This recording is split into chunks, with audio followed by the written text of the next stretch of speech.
Welcome to the Long COVID podcast with me, Jackie Baxter. I am really excited to bring you today's episode.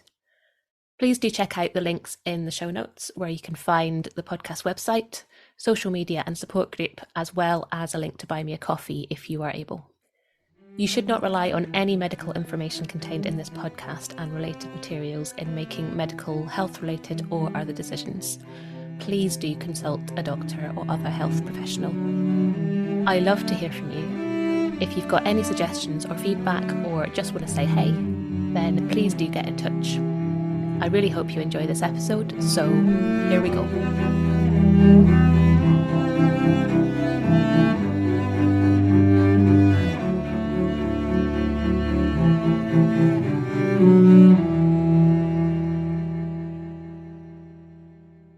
Welcome to this episode of the Long COVID podcast.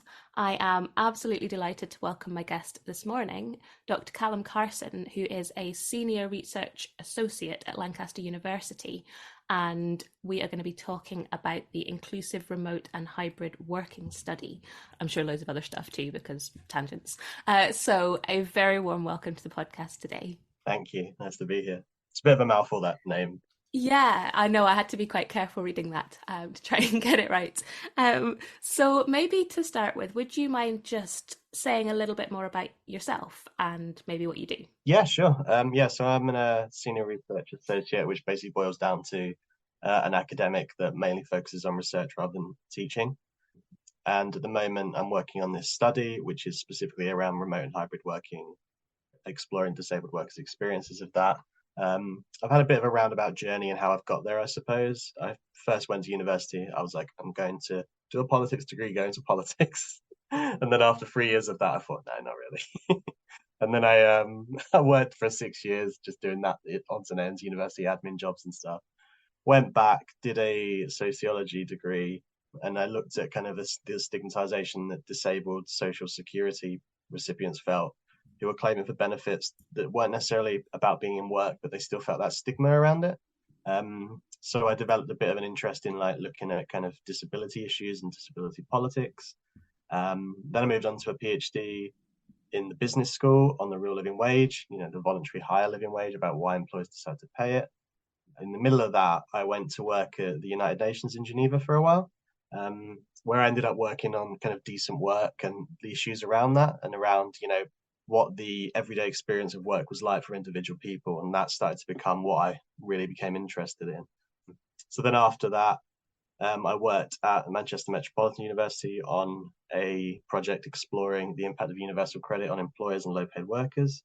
And then from there, I've moved on to this one at Lancaster, which is really interesting because it's kind of combined my interest in decent work with disability politics and everyday worker experiences into the Inclusive Remote and Hybrid Working Study. So that's a bit of a roundabout way of putting it, but that's been my kind of academic journey and my kind of research journey over the last, since 2005, after almost 20 years. That's amazing. And I love, just as a kind of side note, I suppose, this idea that, it's okay to train in one thing and then train in another. I think in my own experience in some ways, and certainly when I've been working myself in education, there's this kind of when you're sort of get to the age of 15, suddenly you have to decide what you have to do with your life, and you have to make all of your choices at the age of 15 or 16, which is when you're that age, it's, some people are very set with what they want to do, but I think the vast majority of people aren't. So yeah, I think that's cool. But yeah, I love that you've kind of managed to take all of the things that you've done and kind of as you say, put them all into a pot together to come up with working with this study, which is what I guess we're going to be largely talking about today. Yeah, it used to be quite frowned upon in academia from what I've told about jumping around a lot. But I think now there's a bigger focus on it's called interdisciplinarity and, that kind of thing. And these kind of departmental lines about what's politics or what's a business school and that kind of thing. Because I remember when someone suggested I do a PhD at a business school, I thought that just meant people were obsessed with money and that kind of thing, not people looking at low-paid workers' experiences and stuff. Although there is, of course, now I'm in a faculty, which is like a medical faculty, there is the added addition of being a doctor, but not a real doctor. And now I'm a fake doctor in a medical faculty, which is hilarious. But I quite like that. It's a good opening to a conference talk. Yeah, but I mean, you're right. I think We've been talking about this on the podcast on and off about how the kind of medical system is very siloed. So, which is very useful for a lot of conditions. But when you have something like long COVID, for example, which encompasses so many different bits of you, Yeah, actually having a very siloed medical system is not particularly helpful because there is not really anybody looking at the bigger picture. And it's kind of made me think a lot about how actually nothing in life is on its own, is it really?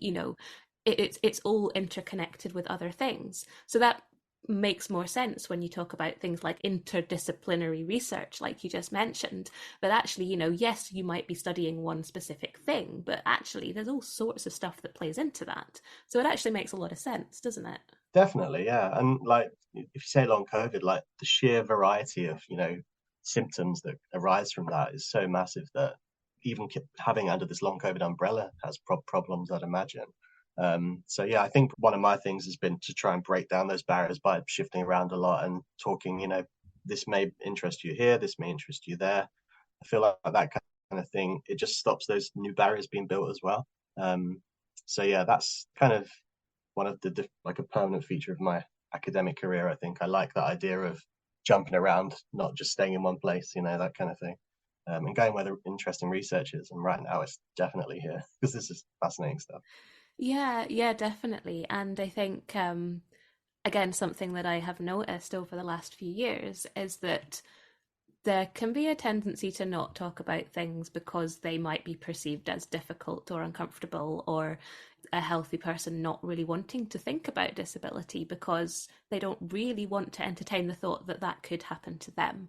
And I think that can then contribute to people who are disabled, who are unwell, feeling more isolated than they are already.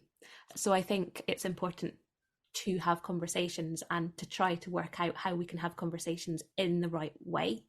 Yes, definitely.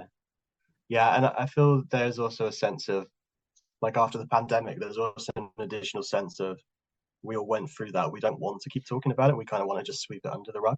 But, it's not necessarily the case for a lot of people that the pandemic's even over, let alone, that these conversations don't need to be had.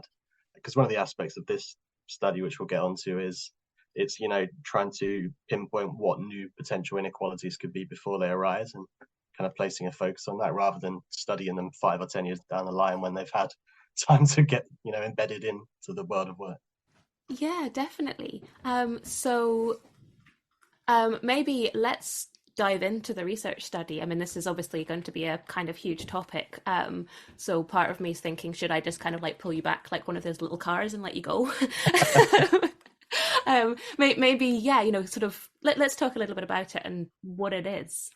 Yeah, sure. I'll kind of do the headline and then I'll boil it down to the individual bits. So the project itself has kind of like a number of dimensions. But yeah, really boiling it down to its core, it focuses on disabled workers' experiences of, remote and hybrid working over the past 5 years. Hybrid working obviously being sometimes in the office, sometimes at home. And then essentially applying this new level of understanding that we'll get from exploring these issues to learning how to make kind of remote and hybrid working more inclusive in the future for their needs. So that when employers implement these kind of new forms of working, they're not assuming a non-disabled worker. They're actually assuming some people could have different needs, some people could have fluctuating conditions, and make sure that it works for everyone. So that's the kind of the headline idea for the project. So that's the employer level. We're looking at how employers can make these things more inclusive.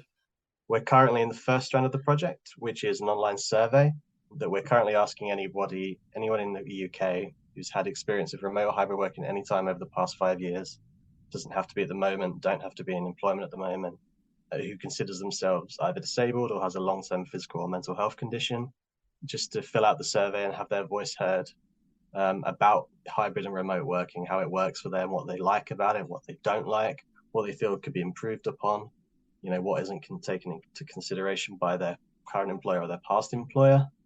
So that's the current strand. We're talking about the survey. After the survey, I'm going to be interviewing about 50 people who have done the survey and have indicated they'd like to be interviewed. And then we're going to be really drilling down into their individual experiences. So then we've got top level survey data and then individual interview data as well of their experiences. And then after that, I'll then be talking to employers about their using them as case studies to see from their perspective what they felt like the challenges have been in, helping people adjust to remote and hybrid working, which over the last 5 years, basically all of us have had to do. Whether they've taken much consideration into their disabled workforce in doing so, how they feel, these changes affect the world of work and how they work. So obviously it'll be different in each sector. And then after that, we'll be talking to policymakers at the local and national level about how they feel about how these issues are changing the world of work. Do they feel that any new guidance needs to be given to employers to make sure that, hybrid and remote working works for everyone? And then finally, at the end, most excitingly, I'm commissioning a production company to create a short film highlighting some of these experiences. So it'll be people I've interviewed, people from the survey who I think have got interesting stories. We'll be filming them, hopefully one or two of them in their homes to highlight really visually how this works for them. And in another way to just essentially provide a visual way of communicating our research findings that doesn't involve reading a massive report written by academics. So that will be up until December 2024. And we'll be releasing the film and like a big report probably next October, November at a big launch event. So yeah, it's all in flux at the moment and it's a busy schedule, but it's exciting. Yeah, it does sound exciting. And I think, I mean, I love the idea of like research being more accessible. I mean, you said, it's going to be a film. Well, like, to me anyway, that would seem more accessible to a non-researcher, a non-scientist, a non-doctor than, paper that's as sort of thick as a tree trunk kind of thing. Yeah, and written in gobbledygook. Exactly, like realistically, who's going to read that? Like, I'm sure plenty of people will in academia, but the sort of the people that the study is kind of speaking to and everything probably aren't. Even able-bodied people without disability, without health conditions, would probably struggle with that. And I think this is a really great step forward. I interviewed somebody quite recently who is doing their research output as a podcast for kind of similar reasons. And I think as well, when you think of the subject matter, it's even more appropriate. And, I really hope that that might be something that, is taken forward by more people in the future, because, it just makes a lot of sense to me. Yeah, I think so. I think like the core of this project is, giving disabled workers experiences of remote and hybrid working a bigger voice. And if that bigger voice is then taken by an academic and turned into very overly complicated language, you're almost losing their voice in its own way. And it's the idea of doing academic research to then only talk to other academics seems very pointless to me. Unless you're doing like some very theoretical or philosophical thing. Like the whole point of the research I like to do is exploring real world experiences and then applying that new level of understanding to making things a bit better. And you can't do that if you're only talking to other academics. So, a film can help, cartoon, animations, like stick one at the 3-minute one on YouTube. I saw someone did that recently, that kind of thing. Anything that kind of helps communicate findings to a wider audience, I think helps. And if we get to do a film, I get to potentially film some dogs and cats. Always nice. It works very well. Yeah, amazing. But yeah, it's this whole idea that research doesn't have to just be for academics. It doesn't just have to be for those quote unquote clever people. It is for everybody, and it's relevant to everybody, or it certainly can be. Definitely. I mean, I think the idea of remote and hybrid working is something that everybody, or not everybody, but the vast majority of people were kind of like forced into 3.5 years ago, and it's something that I guess I was less aware of because the sector I was working in was one of the less adaptable ones. I think it could have been more adaptable, but education is probably less so than office work, for example. But I think it was then once I started experiencing long COVID and speaking to other people with long COVID and with other chronic conditions, I was kind of realizing this whole thing where people were saying, we've been asking for home working for 20 years. because I have ME and I struggle to travel, or because I have, whatever other health condition, because it would be better for them. And, I think there was this kind of sort of collective frustration, but also like, oh my goodness, is this finally going to change? We can all now work from home. This is great. This makes things more flexible. We have things like hybrid events now. So if you were like not able to leave your house, actually, you could go to concerts from your sofa. And this was something that I thought was great because I was unwell at the time, and I could sit on my sofa and watch like Celtic Connections, and it's incredible. And actually, like now, I could go to Celtic Connections if I wanted to, but actually, I think I would still rather watch it from my sofa. But unfortunately, a lot of these things seem to have taken a bit of a step backwards because everybody seems to want to go back to this quote unquote normal. So I think it's this kind of like really weird kind of space where we've proved it's possible for a lot of people. I mean, there's always going to be some jobs that can't be done. If you're like a consultant in a hospital, you're probably going to struggle to do that from home. But there's so much more flexibility in so many jobs, and there could be more with more creative thinking, with more sort of, I don't know, I think we put a lot of this on bosses because, they're the people at the top. Maybe some of that is justified, but I think in a lot of ways, maybe it's more education and working together. So working with the people who would like to be working from home because it works better for them, working with the people who have the ability to allow them to come up with things. And it's not going to be the same for everybody, is it? Because everybody is different, which is both beautiful and, I guess, frustrating. I'd imagine it's frustrating from a managerial perspective when you want to put four more processes in. But that's quite a tricky thing to do when people have, fluctuating conditions that could flare up at any moment and they don't know that's going to happen. Yeah, definitely. And it's trying to make things work. And just because it might be slightly more difficult doesn't mean it's not the right thing to do. Absolutely. I think that's quite an important thing. If it allows somebody to work a bit more flexibly, which means they then can work probably the best part of full time, they just need to maybe do it a bit more flexibly, then that has to be worth the effort for everyone's sake. Yeah, because there's an element to this as well, which is it's not just about how does these things work for them in their everyday work, but also like how, for people with quite severe conditions, how would this allow them to stay in the labor market, to stay within their current job? I feel like at the moment we're really at this kind of critical juncture of, this public debate amongst employers, policymakers, workers, everyone about, are we just going to return to forced office working after this, or is this a real watershed? And it feels like there's a real kind of binary divide at the moment in the papers of like, it's either forced office working or it's fully remote. Like instantly the other day there was, the big thing about Zoom forcing people to go in the office 2 days a week. But I also read a piece that someone said, well, also, yes, they're forcing them to go 2 days in the week, but if you look at that from the other perspective, it's formalizing a 3 days at home hybrid working arrangement. So there are two sides to these things. And the idea that we went through all that and then we just go back to what didn't work before seems incredibly absurd to me. And part of this research is kind of showing how, this worked for people as well. And it's not just we can work from home now, that's all we want to do. It's we get to work a bit more flexibly, as you say. And this is how this helps us. It doesn't mean we never want to come in the office, because that's not it either. But, just a bit more understanding, a bit more flexibility, I think is what people want. And it's not just at the employer level on a mass organizational thing. It's also giving managers down the line, down the command structure, a level of understanding of people's needs to make sure that those organizational strategies do get implemented for individual people. So that's all part of it, really. It's a very ambitious project now I think about it. Yeah, but I think it's an important one. And, having been through my own experience in the last, 3 and a bit years, I think I have much more awareness myself of why it's important. I think before I got ill, I was working a job that, would have struggled and did struggle to go onto an online way.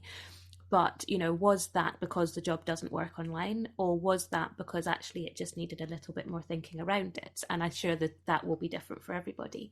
But just, really It's the difference between somebody being able to work, being able to feel like they're contributing, being able to be financially independent, being able to support their family, and not. And I think, I mean, we're talking about disability in the workforce here, which again, is the important conversation. But I think if you think about it more widely, being able to work in a hybrid or a more flexible way actually could help a lot of other people as well.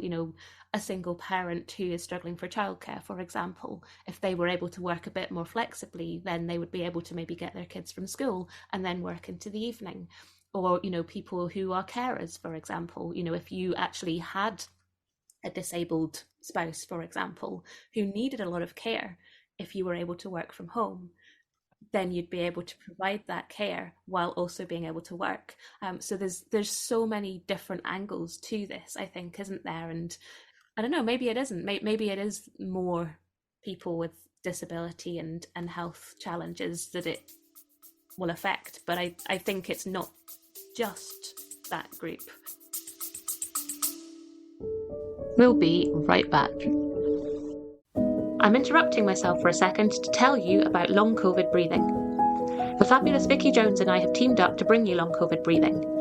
We are both passionate about sharing our expertise and experience of the breath and how incredibly helpful that can be with long COVID. We've worked together to develop a course that is specifically tailored to those with long COVID. It's a 6-week course with 12 sessions, all delivered online. The community feel and learning that we're all sharing is such a joy. To find out more information and to sign up for our courses, workshops and other shorter sessions, please check out the link below, longcovidbreathing.com, or email longcovidbreathing@gmail.com to start your breathing journey with us.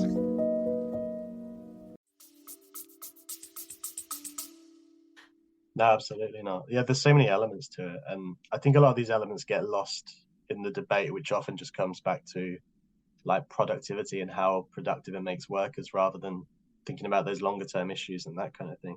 Like, not to go on too off a tangent, but when I interviewed workers being paid the living wage during my PhD, they were happy to be paid the living wage, but they also talked so much about the importance of having a flexible manager who would let them, go get their kid from school if their kid was ill and that kind of stuff.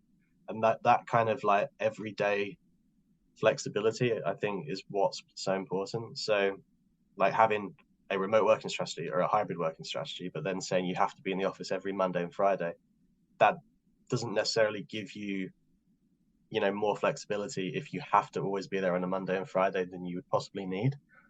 And this is the kind of thing that we want to get out there really to show that people have fluctuating needs. Sometimes you can wake up and you've had a flare up and you didn't know it was going to happen, so you couldn't have planned for it.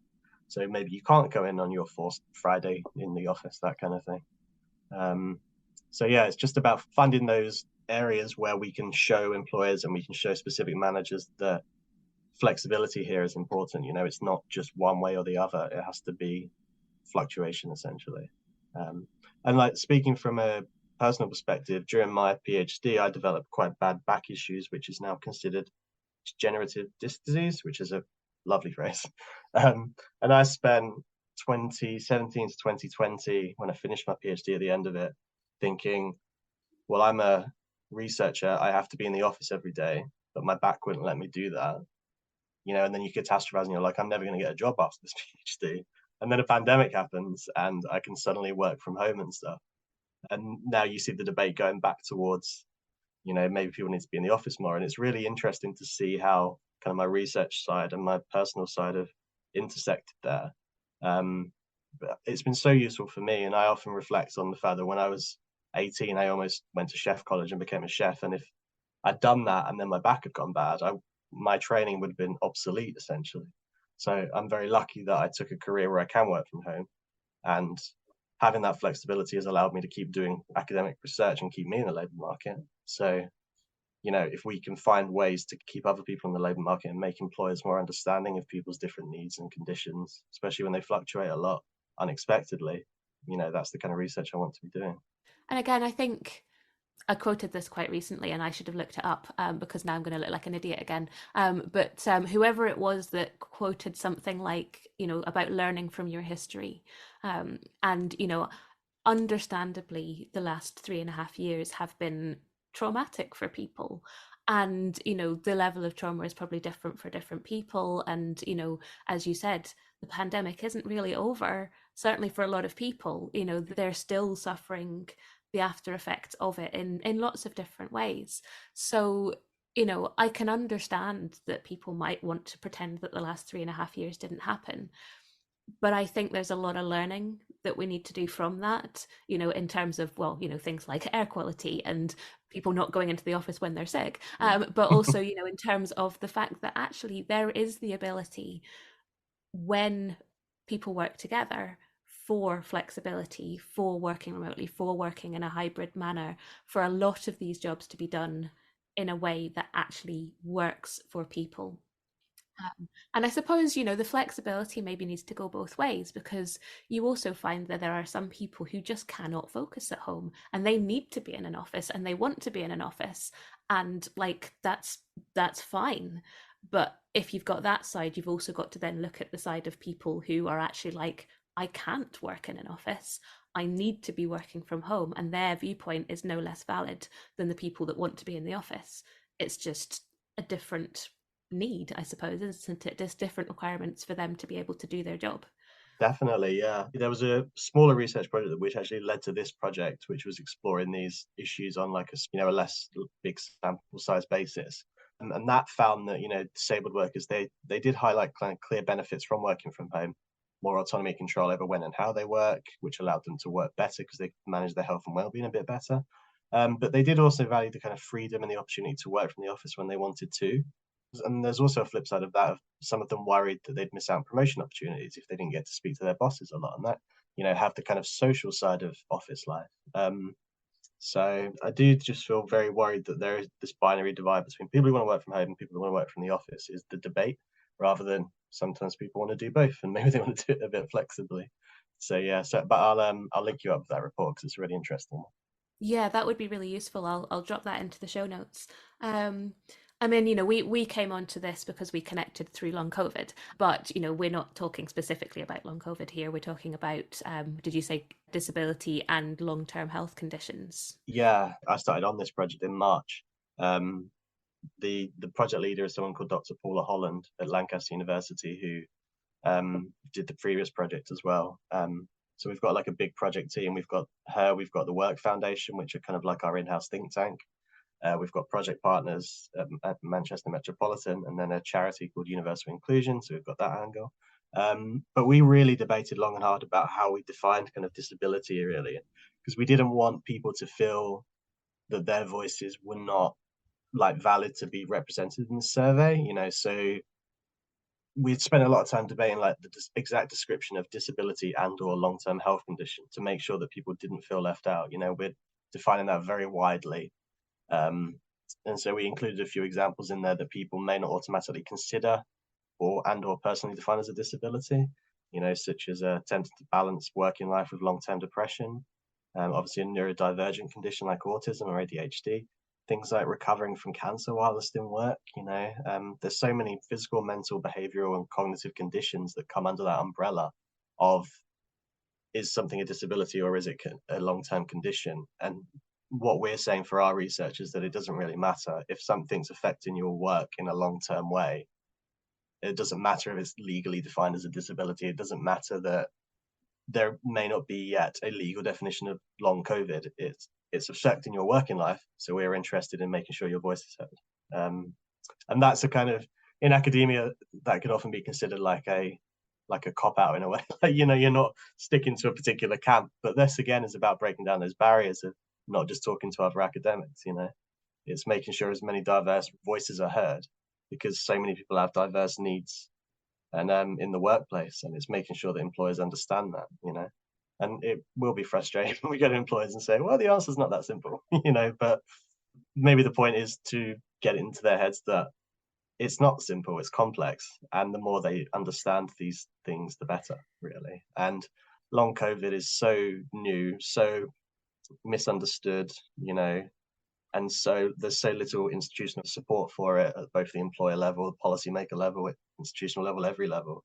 That if we can, reach out to people who have long COVID or have had it, and make sure that their experiences are understood a bit better by employers, I think that's important as well, rather than just having like a subsection of people with a disability or long-term condition represented. We want to make sure everyone's as represented as possible.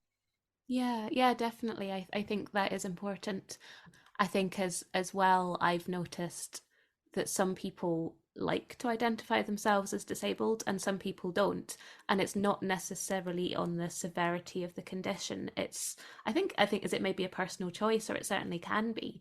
So I think by making it clear that the word disability isn't necessarily the important one here. It's being affected by something long term is the important thing here. I think you're in itself being more inclusive and going to get more useful stuff. There's a word for that. Data. Yes. Data. Yeah, exactly. Yeah. I mean, and I've been through that as well, like debated and deliberated with myself whether what my condition is a disability or not. And then you look at the legal definition of a disability, and it's something affecting your life over 12 months or whatever. And this has affected my life for going on 7 years now. But then you feel like if you consider yourself disabled, does that take away from people with more severe conditions? So there's all that kind of internal politics and that kind of thing, which is why we put disabled and or a long-term physical or mental health condition. Because yeah, it's about self-definition at the end of the day, and it's not about what the law says. It's about what is happening in the everyday, day-to-day life, really. Yeah, exactly. Yeah, people's experiences, isn't it? Yeah. Um, yeah, so I mean, should we dive a little bit deeper into, I mean, we've covered quite a lot of this already, actually, I think, but yeah, maybe a little bit deeper into kind of like how it works. We'll be right back. Hey there, I'm just jumping in for a second to see if you're enjoying this episode. If you're finding it useful, maybe you would consider sharing it somewhere, a friend, a group, or even on your Twitter feed. If everyone was able to share just once, we'd be able to get this information out to even more people who really, really need it. So please consider sharing somewhere if you possibly can. I hope you enjoy the episode, and thank you so much.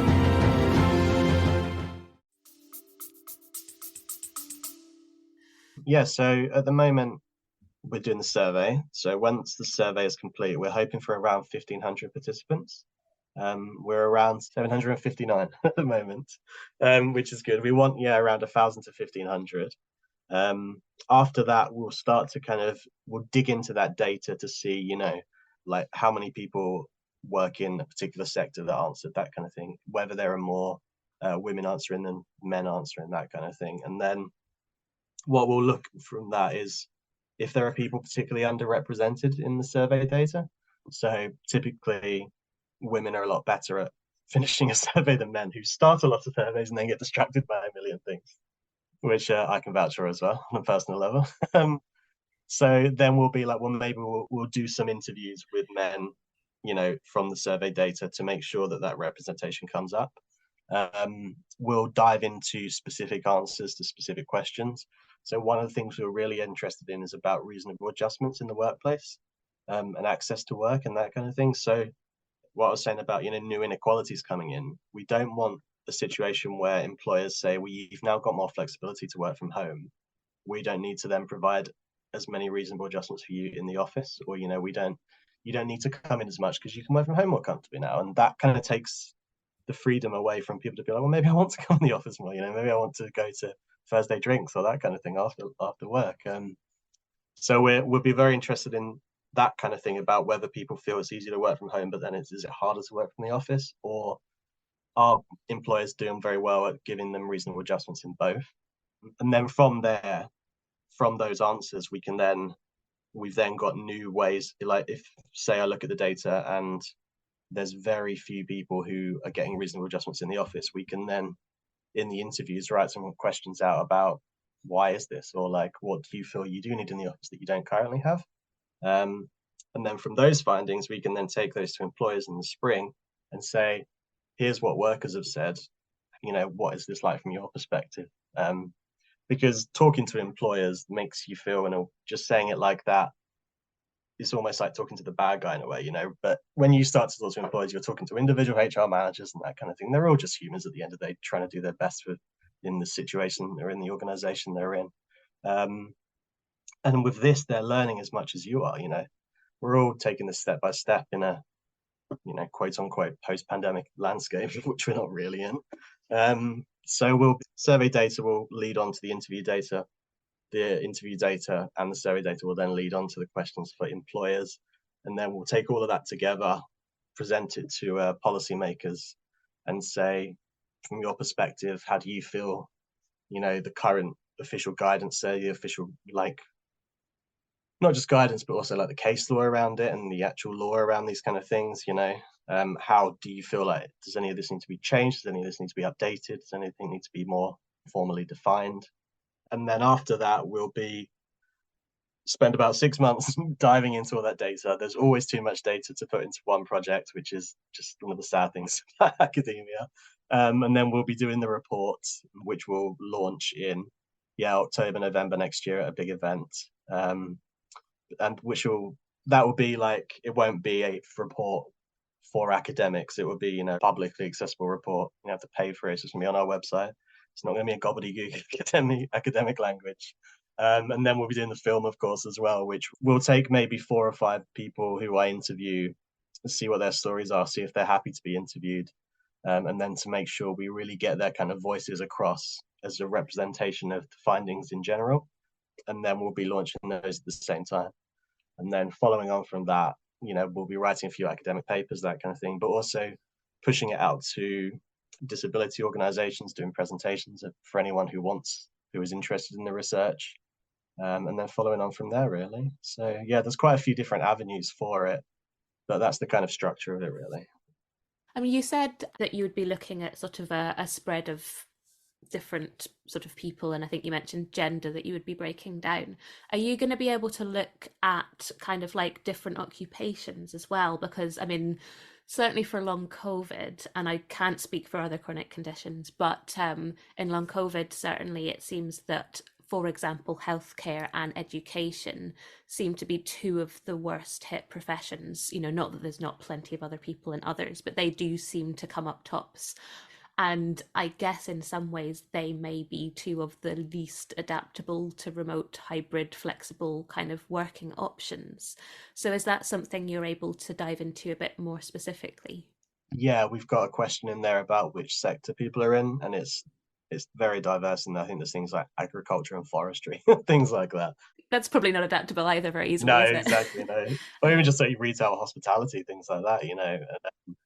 And it's always the kind of bane of academia that there are so many different ways this would work in so many different sectors, and you want to understand every single one, but there's just not enough time. So drilling down into who's answering the survey, are there lots of people in educational healthcare answering it, for example, and what are their particular challenges? That gives us then a window into focusing on those kind of sectors a bit more, because, like you say, there are more inherent challenges within setting up remote and hybrid working there in a kind of functional way. So it gives us, a bit of a window into who's doing it, and then it gives us a bit of a window into different sectors without spending 2 years on each, which we'd love to do, but Yeah, but that's great because you can get all of this data from the survey, and then you kind of can see, you pick your areas a bit, can't you? So you can maybe see from that where the places to go that would be the most useful or the most interesting might be. Is that right? Yeah, definitely. And you can see where, maybe, it'd be interesting to talk about this a bit more in an interview with someone, Like I said, if a lot of people are saying they want to work in the office more, but managers aren't being very flexible with it, that gives us a good opening window into talking to employers in the interviews and employees. Or, are there particular sectors where we're finding that people are very resistant to allowing people to continue working from home, or in a hybrid fashion after the pandemic, And why is that?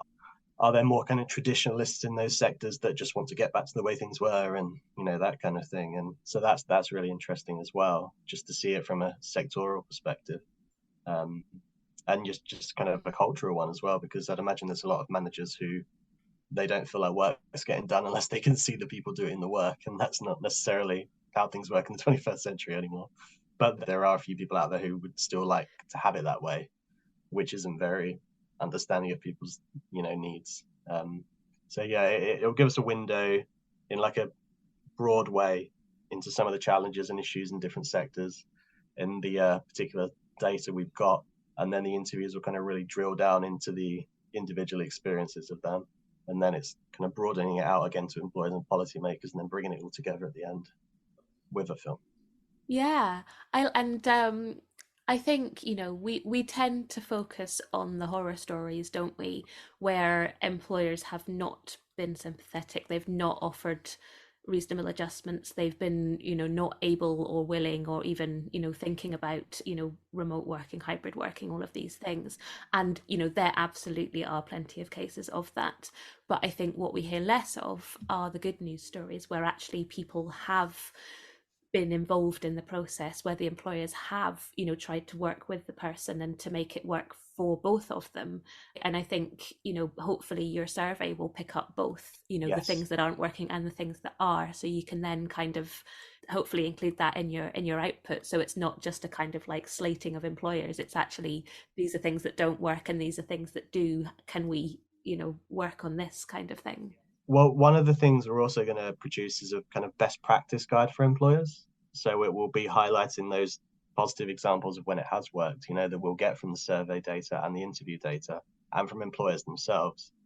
And, we'll be producing a report that is like, this is some guidance for employers about, it's not just we as academics think this will work. It's like, this is what other employers and workers have said actually works because they have experience of it working. So maybe when you're considering implementing a remote working or a hybrid working model, you look at this best practice guide, you look at how this shows how employers have made things more inclusive for disabled workers' needs in the workplace, and you try and replicate that in some way, in a way that works for your organization or your sector.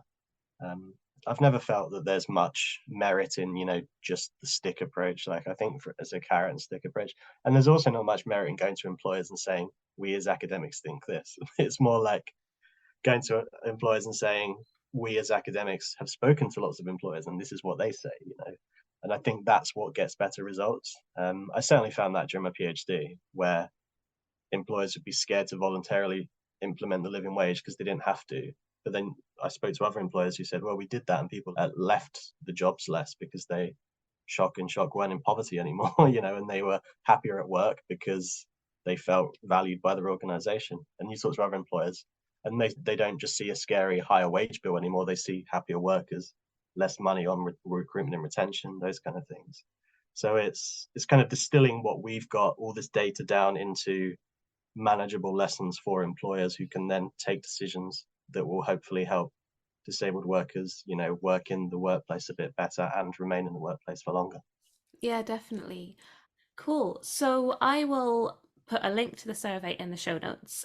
You've given me that already. So absolutely go check that out. Maybe would you mind just reiterating the criteria for people to take part?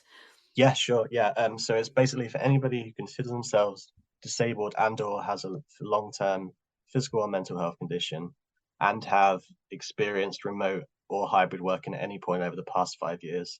They don't currently have to be working in that way. They don't currently have to be employed at all. We want to hear from you. Perfect. And this is UK. This is UK, yeah.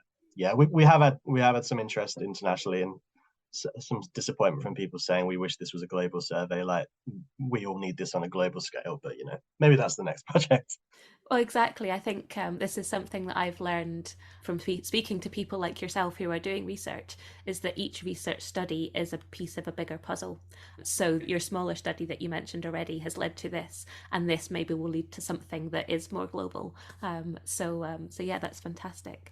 Um, well, thank you so much for joining me today. It's been really fun chatting, and I think it's been a really good discussion as well. So, yeah, make sure you check out the link in the show notes if you fit those criteria, and maybe you will come back and talk to me when you have your results. Yeah, that's a great idea. Absolutely. If you have me. Thank you so much to all of my guests, and to you for listening. I hope you've enjoyed it, or at least found it useful. The Long COVID podcast is entirely self-produced and self-funded. I'm doing all of this myself. If you're able to, please go to buymeacoffee.com/longcovidpod to help me cover the costs of hosting the podcast. Please look out for the next episode of the Long COVID podcast. It's available on all the usual podcast hosting things. And do get in touch. I'd love to hear from you.